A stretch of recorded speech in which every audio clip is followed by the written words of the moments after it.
Hey everybody, what's cracking? It's Paul with I Like to Paint Minis.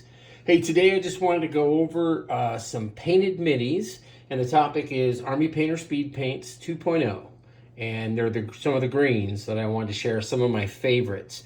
A couple things. This video is not sponsored by Army Painter, endorsed, or anything in any way possible.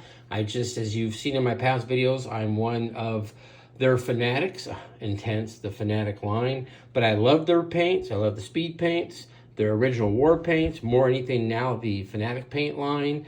And it's just, as a company, they're just in general, everything they do, they're people like Adam and Thomas and Bo. They're real people. They get back to you. They talk to you. Their customer support is fantastic.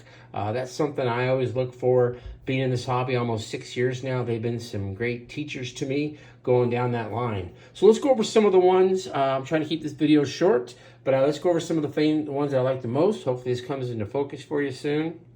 I definitely liked the Orc skin from Speedpaint 2.0. Remember, if you're using this brand, always shake it, store them upright. They told me they have some type of gas or something in there. I think it's the metallics mostly, but make sure to keep your nozzles clean, because once this starts to corrode, it will stick to the inside lid, and if you're not paying attention, you go to squirt, you know, this all comes out into your popper palette or your fidget thing. Hopefully you guys are using a fidget thing. I got this at a dollar store for 99 cents.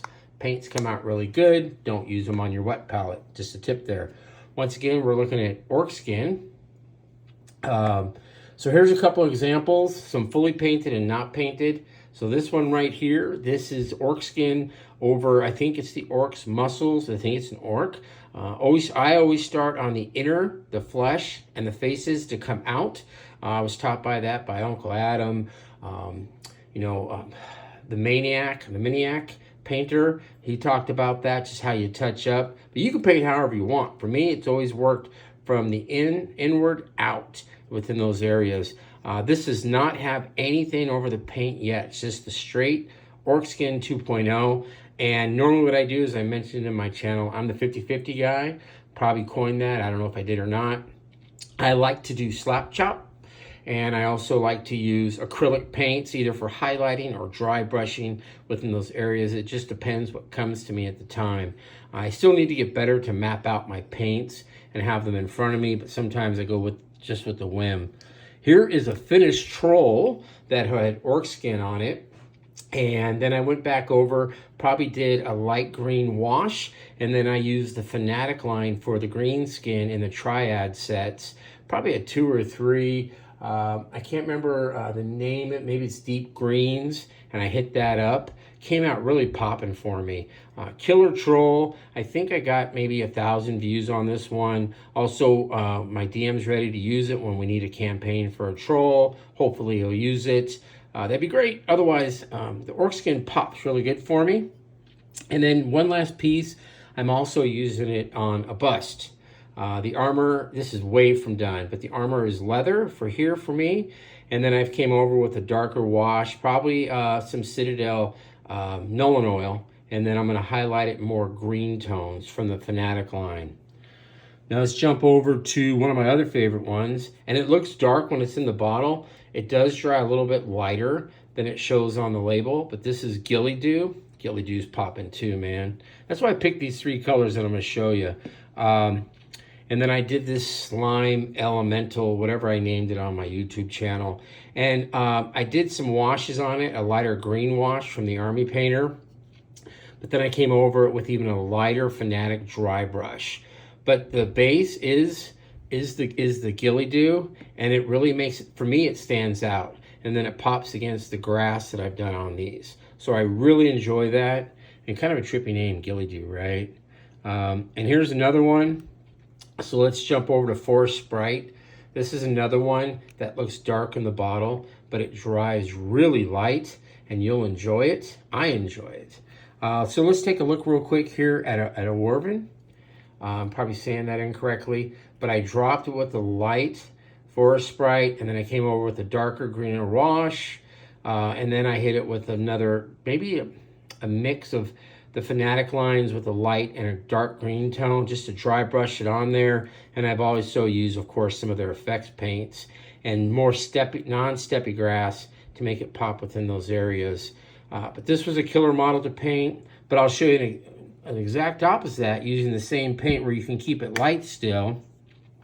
So I worked on this dragon a while back for, I was taking my first time DMing some people through a campaign that's actually my D&D group, and it was Stormwreck Isle, and at the end there was a dragon or a young dragon or whatever it may be. I won't get too much into the module, but on the webbing here, I used that and it kept it light, but then I came over with a little bit of shadow tone of the Army Painter wash, right? The green tone one, and there's probably a little bit of that on the trees in these areas where you see the leafing growing in the wings or whatever it may be.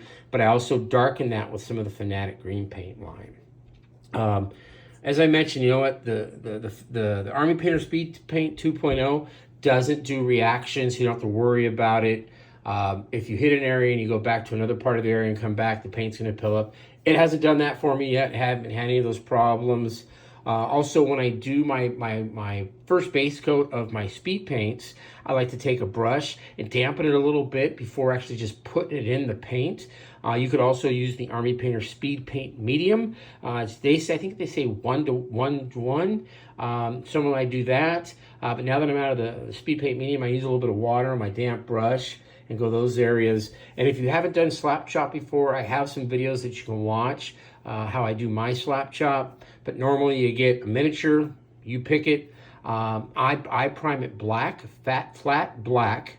Say that 3 times fast. But I also do it with either the Army Painter line. I've been experimenting with Citadels, but theirs doesn't go as flat, and it's almost $5 more a can for the spray can primer. So I'm always on a budget. Let me give you an example of the flat black from Army Painter, how it looks. So I'm working on another piece, and it dries really flat. You might get some shine from my ring light, but it does it really great. Otherwise, the Citadel, almost flat, but I don't know, I don't dig it, right? I don't know, maybe because I'm an Army Painter fanboy. Otherwise, then you came over with the dry brush with some white. It could be Army Painter's white. It could be a primer white, but you don't want to do it too much. You just want to do, if you've done dry brushing, and I have a video on here about dry brushing, just hit it up and then you start hitting with your speed paints. And if you haven't speed painted before, I do it, as I mentioned, I have a tutorial on here how to do slap chop in my way, right? Or how I've learned it. One last thing I wanted to share, a big shout out to one of our players in our group, Bruce, actually known as Cruxus. He loves to print 3D miniatures, and he printed me, he showed me a smaller one a while back of this. This is probably closer to 72 millimeters, and it's like a bust one, and I think this one's going to pop a lot with speed paints, right? So I'm going to slap chop this fully and maybe do some dry brush, I don't know. But look at the mushroom, man. It kind of reminds me of, I know it's anime, but it kind of has overtones of Alice in Wonderland. And also, even though this is kind of like a spear or whatever, when I first looked at it, it reminded me of the Munchkins in Lollipop Land. Otherwise, killer stuff. I want to thank you guys for, continuing to watch the channel, telling friends that are out there. It's definitely different doing a YouTube channel, right? There's a lot to be prepared in it. But thanks for watching. These greens from the Speedpaint 2.0 line are awesome to work with. They're smoother, they layer better, the tones look great on the tabletop. My top pick would have to be Ghillie. It's just one of the ones, you know what? I like them all 3. I'm all over the board, right? But at the end, if this helped you out, hit the like button. If you have a friend that would like this channel, or you haven't subscribed and you'd like to, please subscribe, support my channel. And also, if you have things that you want to look at, let me know. Put a comment down there. Tell me if you have more questions around speed paint. Maybe there's brushes you're looking at. You might need a recommendation. In 6 years, I spent a little bit more money than I should have, so I want to help you learn from where you need to be. But otherwise, I hope you had a great Halloween. Enjoy your Saturday.